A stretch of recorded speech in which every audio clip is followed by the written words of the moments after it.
ರಾತ್ರೋರಾತ್ರಿ ಶಾಸಕ ದಿನೇಶ್ ಗುಂಡೂರಾವ್ ಮನೆ ಕಾಂಪೌಂಡ್ ಮೇಲೆ ಭ್ರಷ್ಟಾಚಾರ ಹೋರಾಟ ಸಮಿತಿ ಕೆಲವೊಂದು ಭಿತ್ತಿಪತ್ರಗಳನ್ನು ಅಂಟಿಸಿದೆ.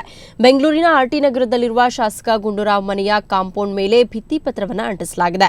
ಭಿತ್ತಿಪತ್ರದಲ್ಲಿ ಶಾಸಕ ದಿನೇಶ್ ಗುಂಡೂರಾವ್ ಅವರೇ ಗಾಂಧಿನಗರದ ಅಭಿವೃದ್ಧಿಗೆ 3 ವರ್ಷಕ್ಕೆ 749 ಕೋಟಿ ಸಾಕಾ ಅಥವಾ ಇನ್ನು 1000 ಕೋಟಿ ಬೇಕಾ ತಿಳಿಸಿ, ಆದರೆ ಬಿಬಿಎಂಪಿಗೆ ಮಾತ್ರ ಬೆಂಕಿ ಇಡಬೇಡಿ ಅಂತ ಬರೆಯಲಾಗಿದೆ.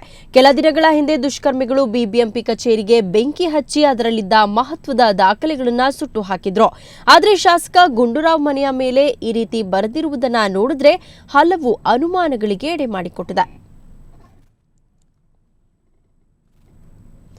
ಬೃಹತ್ ಬೆಂಗಳೂರು ಮಹಾನಗರ ಪಾಲಿಕೆಯ ಬಹುಕೋಟಿ ಹಗರಣ ಅದೆಷ್ಟು ಬೇಗ ಸುದ್ದಿ ಆಯಿತೋ ಆ ಬಿಸಿಯನ್ನ ಅದಷ್ಟೇ ಬೇಗ ತಣ್ಣಗೆ ಮಾಡೋಕೆ ಅಧಿಕಾರಿಗಳು ಸ್ಕೆಚ್ ಹಾಕ್ತಾ ಇದ್ದಾರೆ. ನಮ್ಮ ಜನಪ್ರತಿನಿಧಿಗಳು ಮತ್ತು ಅಧಿಕಾರಿಗಳಿಗೆ ಈ ಹಗರಣ ಅದ್ಯಾವ ಪರಿ ಭಯ ಮೂಡಿಸಿದೆ ಅಂದ್ರೆ, ಒಬ್ಬರ ಮೇಲೊಬ್ಬರು ದೂರ್ತಾ ಒಂದು ಸಂಸ್ಥೆಯಿಂದ ಇನ್ನೊಂದು ಸಂಸ್ಥೆಗೆ ಇದರ ತನಿಖೆಯನ್ನ ವರ್ಗಾಯಿಸುತ್ತಲೇ ಕಾಲ ಕಳ್ತಾ ಇದ್ದಾರೆ. ಹಾಗಾದ್ರೆ ಈ ಹಗರಣಕ್ಕೆ ಕಾರಣ ಯಾರು? ಜನಪ್ರತಿನಿಧಿಗಳ ಅಥವಾ ಅಧಿಕಾರಿಗಳ? ಇಲ್ಲಿದೆ ವರದಿ.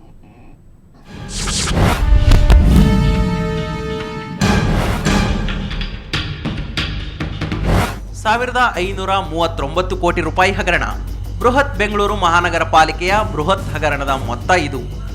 2007ರಿಂದ 2010 ನಡುವೆ ಪಾಲಿಕೆಯಲ್ಲಿ ಇಂತಹ ಒಂದು ಬೃಹತ್ ಪ್ರಮಾಣದ ಭ್ರಷ್ಟಾಚಾರ ನಡೆದು ಹೋಯಿತು. ಆಗ ಪಾಲಿಕೆಯಲ್ಲಿ ಕಾರ್ಪೊರೇಟರ್ಗಳಿರಲಿಲ್ಲ. ಶಾಸಕರು, ಆಯುಕ್ತರು, ಅಧಿಕಾರಿಗಳದ್ದೇ ದರ್ಬಾರಿತ್ತು. ನಗರ ಸ್ವಚ್ಛಗೊಳಿಸಬೇಕಾದ ಪಾಲಿಕೆ ಅಧಿಕಾರಿಗಳು, ಜನಪ್ರತಿನಿಧಿಗಳು ಪಾಲಿಕೆಯ ಬರೋಬ್ಬರಿ 1539 ಕೋಟಿ ರೂಪಾಯಿಯನ್ನ ಕ್ಲೀನ್ ಆಗಿ ನುಂಗಿಬಿಟ್ರು. ಈ ಬೃಹತ್ ಹಗರಣಕ್ಕೆ ಅಧಿಕಾರಿಗಳೇ ಕಾರಣ ಅಂತ ಜನಪ್ರತಿನಿಧಿಗಳು ಹೇಳಿದ್ರೆ, ಅಧಿಕಾರಿಗಳೆಲ್ಲ ಜನಪ್ರತಿನಿಧಿಗಳ ಮೇಲೆ ಹಗರಣದ ಆರೋಪ ಹೊರಿಸ್ತಿದ್ದಾರೆ. ಹಾಗಾದ್ರೆ ಅಸಲಿಗೆ ನುಂಗಣ್ಣರು ಯಾರು? ಫ್ಯಾಕ್ಟ್ ನೋಡಿದ್ರೆ ಜನಪ್ರತಿನಿಧಿಗಳು ಬೇಕಾದಷ್ಟು ಒತ್ತಡ ಹೇರಬಹುದು, ಸಭೆಗಳಲ್ಲಿ ವಿಷಯ ಮಂಡಿಸಿ ಅನುಮೋದನೆ ಕೂಡ ಪಡೆಯಬಹುದು. ಆದರೆ ಅದಕ್ಕೆಲ್ಲ ಅಂತಿಮ ಅಂಕಿತ ಹಾಕೋದು ಮಾತ್ರ ಬಿಬಿಎಂಪಿ ಕಮಿಷನರ್ ಮತ್ತು ಅವರ ಕೆಳಗಿನ ಅಧಿಕಾರಿಗಳು. ಈ ಹಗರಣ ನಡೆದಿದೆ ಅಂತ ಹೇಳಲಾಗ್ತಿರೋದು ಗಾಂಧಿನಗರ್, ಮಲ್ಲೇಶ್ವರಂ ಮತ್ತು ರಾಜರಾಜೇಶ್ವರಿ ನಗರ ವಿಧಾನಸಭಾ ಕ್ಷೇತ್ರಗಳಲ್ಲಿ. ಈ ಭಾಗದಲ್ಲಿ ಕೆಲಸ ಮಾಡುತ್ತಿದ್ದ ಅಧಿಕಾರಿಗಳು ಇಲ್ಲಿದ್ದಾರೆ ನೋಡಿ.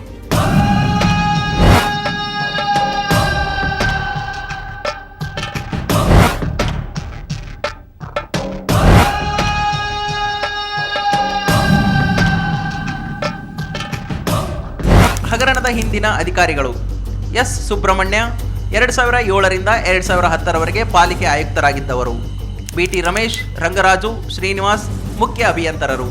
ಕೆಟಿ ನಾಗರಾಜ್, ಕೀರಾ ನಾಯಕ್ ಎಕ್ಸಿಕ್ಯೂಟಿವ್ ಇಂಜಿನಿಯರ್ಗಳು. ಇಡಿಯಾ ವೆಂಡನ್ ಸಹಾಯಕ ಅಭಿಯಂತರ. ಜನಪ್ರತಿನಿಧಿಗಳಾಗಿದ್ದವರು ಏನ್ ಹೇಳಿದ್ರೋ ಏನ್ ಬಿಟ್ರೋ ಗೊತ್ತಿಲ್ಲ. ಆದರೆ ಈ ಅಧಿಕಾರಿಗಳು ಮಾತ್ರ ಸುಮ್ಮನೆ ಕಾಮಗಾರಿಗಳಿಗೆ ದುಡ್ಡು ಕೊಟ್ಟಿದ್ದು, ಇಷ್ಟ ಬಂದಲ್ಲೆಲ್ಲ ಕಾಮಗಾರಿ ಮಾಡಿದ್ದು. ಜನಪ್ರತಿನಿಧಿಗಳು ಆಡಳಿತಾತ್ಮಕ ಅನುಮೋದನೆ ನೀಡಿದ್ರೂ ಅಧಿಕಾರ ಚಲಾಯಿಸುವವರು ಮಾತ್ರ ಅಧಿಕಾರಿಗಳೇ. ಸೊ ಅಧಿಕಾರಿಗಳೇ ಹಗರಣದ ರೂವಾರಿಗಳು ಅನ್ನೋದು ಜನನಾಯಕರ ಮಾತು.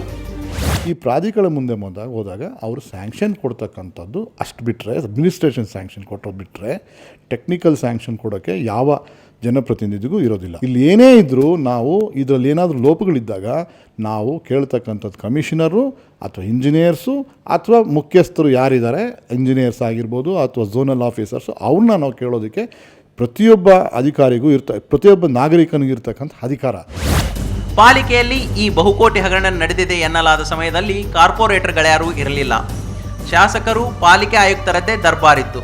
ಸೊ ನುಂಗಣ್ಣರು ಯಾರು ಅನ್ನೋದು ಬಹಿರಂಗವಾಗಬೇಕಾದ್ರೆ ಶಾಸಕರು ತನಿಖೆಗೆ ಸಹಕರಿಸಬೇಕು.